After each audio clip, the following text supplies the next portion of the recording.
আজকের ভিডিওতে আমি তোমাদের কারেক্ট টেন্সের যে মোস্ট ইম্পর্টেন্ট কিছু রয়েছে সেই কারেক্ট টেন্সগুলি আমি তোমাদেরকে বলে দেবো এবং কম্পিটিটিভ এক্সামে এইগুলি থেকেই তোমাদের কিন্তু পরীক্ষায় আসবে। তো কী করে হয় সবগুলি আমি ডিটেলসে তোমাদের আলোচনা করে দেবো, তো স্টেপ বাই স্টেপ। এবং প্রিভিয়াসে আমি এই ধরনের আরও এক দুটি ভিডিও দিয়েছি টেন্সের, যদি সেগুলি দেখে না তাকে অবশ্যই দেখে নেবে, কারণ এখান থেকে তোমাদের কিন্তু কম্পিটিটিভ এক্সামে আসছে। তো একটি ভিডিও লম্বা হওয়ায় ওটা অনেক দীর্ঘায়িত হয়ে যাবে, তাই ভিডিওটি আমি পার্ট করে দিতে বাধ্য হলাম। তাই আজকের অন্য একটি পার্টে আমি আদরণী সবাইকে। তো দেখো, এবার যে 41 থেকে স্টার্ট করব, ঠিক আছে?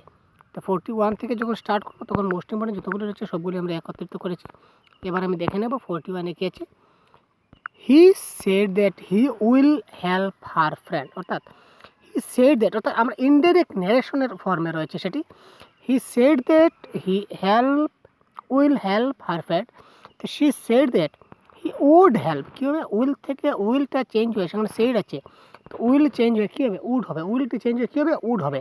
তো এখানে কী হচ্ছে? He said that he would help her friend. তারপর দেখো, the boys play in the garden when the tree fall down. এখানে প্লেয়ের মধ্যে ব্র্যাকেট থাকবে, প্লে মানে একটি মেইন ভার্ব। তো যখন কোনো বাক্যে হোয়েন অথবা হোয়েল থাকবে, প্রিভিয়াস ভিডিওতে আমি ডিসকাস করেছি ডিটেলস, যখন কোনো বাক্যে হোয়েন অথবা হোয়েল থাকবে তখন সেটি হয়ে যাবে, কী হয়ে যাবে? তখন সেটি হয়ে যাবে পাস্ট কন্টিনিউয়াস, ঠিক আছে? আর যখন পাস্ট কন্টিনিউয়াস হয়ে যাবে তখন পাস্ট কন্টিনিউয়াসে ওয়াজ অথবা ওয়ার প্রয়োজন হয় এবং মেইন ভার্বের সঙ্গে আইএনজি প্লাস করতে হয়। তো the boys were playing in the garden when the tree fall down, ঠিক আছে? আশা করি এই দুটো পড়ে গেল। তারপর নেক্সট আমি পরবর্তীতে নিয়ে আসছি, দেখো কী দেওয়া আছে। হ্যাঁ, I wish I be a king, I wish I be a king, আমার ইচ্ছা আমি রাজা হতাম, ঠিক আছে? I wish I be a king. এই ধরনের অসম্ভব পরিকল্পনা যখনই থাকবে, মানে অবাস্তব অসম্ভব কার্য, মানে যে সকল কার্য কখনোই সাকসেস হবে না, অসম্ভব কার্য, তখন আয়ের সঙ্গে সর্বদা ওয়ার ব্যবহৃত হয়। I wish I be a king, তখন সেটি হবে I wish I were a king. যখনই অসম্ভব আমি কিছু বুঝবো তখন সেখানে আয়ের সঙ্গে ওয়ার ব্যবহৃত করতে হবে। আর সম্ভব যদি হয় তখন আয়ের সঙ্গে বি থাকবে না, সেখানে হয়তো ক্যান থাকবে। তো ক্যান থাকলে হবে কুড, অর্থাৎ গ থাকলে হবে ওয়েন্ট, অর্থাৎ মেইন ভার্ব যেটি থাকবে, মে থাকলে হবে মাইট, অর্থাৎ মেইন ভার্ব যেটি থাকবে সেটির সে পাস ফর্ম করে দিলে চলো। আচ্ছা, the boy sleep don't disturb him, অর্থাৎ the boy is sleeping don't disturb him, ছেলেটি ঘুম, তাকে ডিস্টার্ব করবে না, অর্থাৎ ছেলেটি ঘুমাইতেছে, তাকে ডিস্টার্ব করা যাবে না। She read a book when I saw, আবার বলেছিলাম হোয়েন চলে আসছে আগের মতো, যদি কোনো ব্যক্তি হোয়েন থাকে তখন সেটি হবে পাস্ট কন্টিনিউয়াস। তো পাস্ট কন্টিনিউয়াস গতিকে সেখানে হচ্ছে she was reading a book when I saw হার।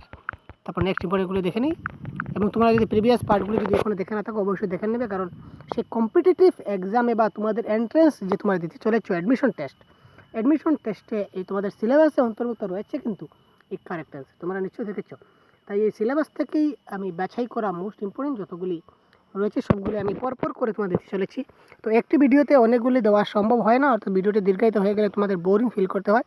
তাই আমি ভিডিওটি আস্তে আস্তে অর্থাৎ ছোটো ছোটো করে পার্ট করে ভিডিও তৈরি করছি, যাতে তোমাদের বোরিং ফিল না হয়, ঠিক আছে? তারপর দেখো, she B a teacher since 2002, তো সেটি কারেক্ট আনসার হবে she has been a teacher since থাকলে প্রেজেন্ট পারফেক্ট কন্টিনিউয়াস টেন্স, তো তাই সেখানে হ্যাজ বিন ব্যবহৃত হয়েছে এবং প্রেজেন্ট পারফেক্ট কন্টিনিউয়াস টেন্সে আইএনজির প্রয়োজন হয়, কিন্তু সেখানে যেহেতু কোনো মেইন ভার্ব নাই, সেখানে দেখো দেওয়া আছে বি বার, সেখানে যেহেতু কোনো মেইন ভার্ব নাই, তো মূল ক্রিয়া যেহেতু, যেমন গ থাকলে গোয়িং হতো, কাম থাকলে কামিং হতো, ঠিক আছে? সি থাকলে সিঙ্গিং থাকতো, তো এই ধরনের কিছু সিং থাকলে সিঙ্গিং থাকতো, তো ওই ধরনের ফলে দেওয়া যেত, কিন্তু সেখানে তো নাই, তাহলে দেওয়ার কোনো প্রয়োজন নাই। তারপর নেক্সট দেখো, the bell rang after we finish the work, যেহেতু সেখানে আফটার দেওয়া আছে, তো আফটার থাকলে কী হয়? আফটার থাকলে পাস্ট পারফেক্ট, আফটার থাকলে সবসময় আমরা কী করবো? পাস্ট পারফেক্ট, এবং পাস্ট পারফেক্টের সবসময় হ্যাড ব্যবহৃত হয়, পাস্ট পারফেক্ট হ্যাড এবং ভার্ব 3, অর্থাৎ মেইন ভার্বের ফার্স্ট পার্টিসিপল ব্যবহৃত হবে, হ্যাড ব্যবহৃত হবে এবং মেইন ভার্বের ফার্স্ট পার্টিসিপল মানে ভার্ব 3। তো আনসার কী হবে?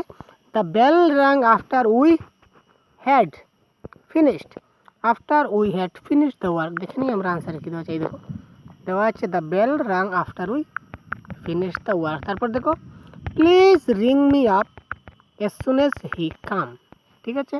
তো please ring, as soon as যদি কোনো বাক্যে অ্যাজ সুন এজ থাকে তখন সেটি হবে প্রেজেন্ট ইনফিনিট। তো প্রেজেন্ট ইনফিনিটের কামের সঙ্গে কী হবে? অ্যাজ লাগবে, কাম, যেহেতু সেখানে third person singular number he আছে। It is time we go to bed, তো ইট ইজ টাইম যদি কোনো বাক্যে থাকে তখন সেটি হবে মেইন ভার্বের ফার্স্ট ফর্ম ওয়েন ব্যবহৃত হবে। She behaves as and she talks as, যদি কোনো বাক্যে টক্স TALKS তারপরে এস। সি টক্স এস বা বিহেভস এস বা ইট ইজ টাইম যদি কোনো বাক্যে কোনো সেন্টেন্সে থাকে, তখন তোমাদের সিম্পলি কাজ হবে মেইন ভার্ব যেটি থাকবে তার ভার্ব টু মানে পাস্ট ফর্ম করে দেবে, ঠিক আছে। যেমন গো আছে, গো থেকে আমি ওয়েন করে নিলাম, এখানে নো আছে, নো থেকে আমি কী করে নেব, নিউ করে নেব। तो सिंपली सा खेला है, सिर्फ देखते रहो और परीक्षा में बिंदास मार्क लेते रहो। ঠিক আছে আমরা এবার চললাম পরবর্তীতে। If it rain we shall not go out, যেখানে দুইটি ফ্রেজ আছে, একটি হবে প্রেজেন্ট ইনডিফিনিট আর একটি হবে ফিউচার ইনডিফিনিট। আগের ভিডিওতে ডিসকাস বলা আছে, ডিটেলস আবার বলেছি। একটি হবে প্রেজেন্ট ইনডিফিনিট আর একটি হবে ফিউচার ইনডিফিনিট। তো we shall not go out, we shall not go out এটি হবে কি, we shall not go out এটি হবে ফিউচার ইনডিফিনিট, কারণ শ্যাল আছে, শ্যাল থাকলে ফিউচার ইনডিফিনিট। এবং এটি যদি ফিউচার হয় তাহলে প্রথমটি হবে প্রেজেন্ট, প্রেজেন্ট হলে কী হবে ইফ ইট রেন, ঠিক আছে, ইফ ইট রেন্স, ঠিক আছে, ইফ ইট রেন্স। তারপর দেখো কোনটি আমাদের দেওয়া আছে, আমরা এবার কোনটি লিখব, we know each other for 4 years. তো ফর থাকলে প্রেজেন্ট পারফেক্ট কন্টিনিউয়াস, কিন্তু নয়ের সঙ্গে কখনো নোয়িং কখনো হবে না, কি এনো WING, কখনো নোয়িং হবে না। তো নোয়িং যেহেতু হবে না তখন আমরা কী করবো, we have known each other for 4 years, we have known each other for 4 years, ঠিক আছে। তারপর নেক্সট দেখো, if I be you I would not have called him again. Would have যদি হয় তখন সেটি হবে পাস্ট পারফেক্ট, ঠিক আছে। তো পাস্ট পারফেক্ট যদি হয়, তো একটি যদি পাস্ট পারফেক্ট হয় সেটি একটি ফরম্যাট আছে, একটি পাস্ট পারফেক্ট হলে অপরটি হবে ফিউচার পারফেক্ট। তো একটি যদি পাস্ট পারফেক্ট হয় অন্যটি হবে ফিউচার পারফেক্ট। তো উড হ্যাভ কল্ড হচ্ছে ফিউচার পারফেক্ট, ঠিক আছে, উড হ্যাভ কল্ড হবে ফিউচার পারফেক্ট। তো উড হ্যাভ কল্ড যদি ফিউচার পারফেক্ট হয় তো আমাদের যেটি গঠন করতে হবে সেটিকে আমাদের করতে হবে পাস্ট পারফেক্ট। তো ওইদিকে ফিউচার পারফেক্ট আছে, তো ফিউচার পারফেক্ট, ওইদিকে আমাদেরকে পাস্ট পারফেক্টে করতে হবে, তাই আমি করলাম if I had been you I would not have called him again. আশা করি বোঝা গেল। এবং এই ধরনের আরও অনেক ভিডিও পেতে ইংলিশ গ্রামার হোক বা জেনারেল ইংলিশ হোক বা তোমাদের কম্পিটিটিভ এক্সামের যে রিজনিং রয়েছে, ম্যাথস রয়েছে, তোমাদের এন্ট্রান্স এক্সামের যে রিজনিং ম্যাথস রয়েছে, সেই সবগুলি পেতে চ্যানেলটিকে এখনই সাবস্ক্রাইব করো। এবং পুরানো ভিডিও যদি অবশ্যই দেখে না থাকো অবশ্যই দেখে নেবে, কারণ পুরাতন এই ধরনের আমি অনেক ভিডিও অলরেডি প্রোভাইড করে দিয়েছি। দেখো তারপর কোনটি দেওয়া আছে, the principal is not at home he go out. The principal is not at home he go out, অর্থাৎ প্রিন্সিপাল ঘরে নেই, তিনি বাইরে চলে গেছেন, হি হ্যাজ গান আউট, এইমাত্র চলে গেছেন। They live in Delhi for 10 years, for থাকলে প্রেজেন্ট পারফেক্ট কন্টিনিউয়াস টেন্স, সেই হেতু they have been living, present perfect continuous টেন্সে হ্যাভ বিন এবং মেইন ভার্বের সঙ্গে ING প্লাস হয়, তাই সেখানে হ্যাভ বিন প্লাস হলো, মেইন ভার্বের সঙ্গে ING প্লাস হলো, have been living for Delhi for 10 years, ঠিক আছে। তারপর দেখো when he came it be all over, when he came it be all over, অর্থাৎ when he came it was all over। যদি কোনো বাক্যে when থাকে তখন সেটি হবে পাস্ট কন্টিনিউয়াস। তো যেহেতু পাস্ট কন্টিনিউয়াসে ওয়াজ ওয়ার তার সঙ্গে ING প্লাস করতে হয়, তো দেখো বি বার পাচ্ছে, তাই সেখানে ওয়াজ ব্যবহৃত করলাম। তো মেইন ভার্ব কোনো কিছু যেহেতু নেই তাই সেখানে ING প্লাস করার কোনো প্রয়োজন নেই। যদি মেইন ভার্ব কোনো গো থাকতো, গো দেওয়া থাকলে তার সঙ্গে গোয়িং হতো, যেহেতু নাই তাই সেখানে দেওয়ার কোনো প্রয়োজন নেই। He stay here until you return, তো সেখানে আনটিল ইউ রিটার্ন সেটি হচ্ছে প্রেজেন্ট ইনডিফিনিট। তো এটি যদি প্রেজেন্ট ইনডিফিনিট হয় তো আগেরটি কী হবে ফিউচার ইনডিফিনিট, একটু আগে বলেছিলাম। তো এটি প্রেজেন্ট ইনডিফিনিট হলে আগেরটি হবে ফিউচার ইনডিফিনিট।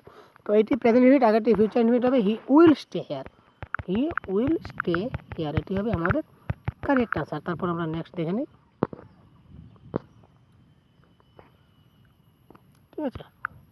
হ্যাঁ, I go there before she went, I go there before she went, তো সেখানে বিফোর আছে, বিফোর দেওয়া থাকলে জেনারেলি আমাদের পাস্ট পারফেক্ট টেন্স হয়। তো পাস্ট পারফেক্ট টেন্সে কী লাগে, had main verb first participle, তো আই হ্যাড ডান। তো 10 years pass since I met you, আনসারটি হবে 10 years have passed since I met you. দেখো সিন্স থাকলে কিন্তু পাস্ট পারফেক্ট কন্টিনিউয়াস টেন্স, তো পাস্ট পারফেক্ট কন্টিনিউয়াস টেন্সে কিন্তু মেইন ভার্বের সঙ্গে ING প্লাস হয় এবং সেখানে পাস মানে বিগত হয়েছে।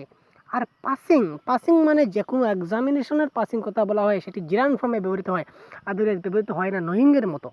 তাই সেখানে কী হবে, আমরা আগের টেন্সে চলে যাব, 10 years have passed, 10 years have passed since I met you, এটি হবে প্রেজেন্ট পারফেক্ট টেন্সে।